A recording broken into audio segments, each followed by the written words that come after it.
మీకు తెలుసా స్త్రీ రూపంలో ఉన్న హనుమంతుడు స్వయంభువుగా వెలిసి పూజలందుకుంటున్న ఆలయం ఉందని? వేలాది సంవత్సరాల క్రితం రతన్పూర్ అనే గ్రామంలో రాజు పృథ్వీదేవ్జీ ఉండేవాడు. అతను రోజు హనుమంతుణ్ణి భక్తితో పూజించేవాడు. కాని అతను కుష్ఠవ్యాధితో బాధపడుతూ ఉండేవాడు. ఒక రోజు ఆయనకు స్త్రీ రూపంలో ఉన్న హనుమంతుడు కలలో కనిపించి, నీ భక్తికి నేను సంతోషిస్తున్నాను, నీ బాధలు తప్పకుండా తొలగిపోతాయి అని అన్నాడు. అంతేకాదు, నాకు ఆలయం కట్టి ఆ ఆలయం వెనుక చెరువు తవ్వించి అందులో స్నానం చేస్తే నీ రోగం నయం అవుతుంది అని చెప్పాడు. కలలో నుంచి బయటకు వచ్చిన రాజు ఆలయాన్ని నిర్మించాడు.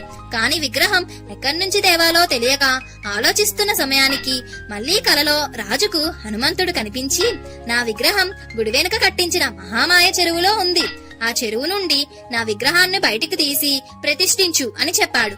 రాజు చెరువు నుండి విగ్రహాన్ని బయటకు తీయించగా హనుమంతుడు స్త్రీ రూపంలో అచ్చం తనకు కలలో కనిపించిన రూపంలో ఉండటంతో రాజు ఆ విగ్రహాన్ని దేవాలయంలో ప్రతిష్ఠించాడు. తరువాత గుడి వెనుక ఉన్న చెరువులో స్నానం చేయగా రాజుకు ఉన్న కుష్ఠరోగం పోయింది.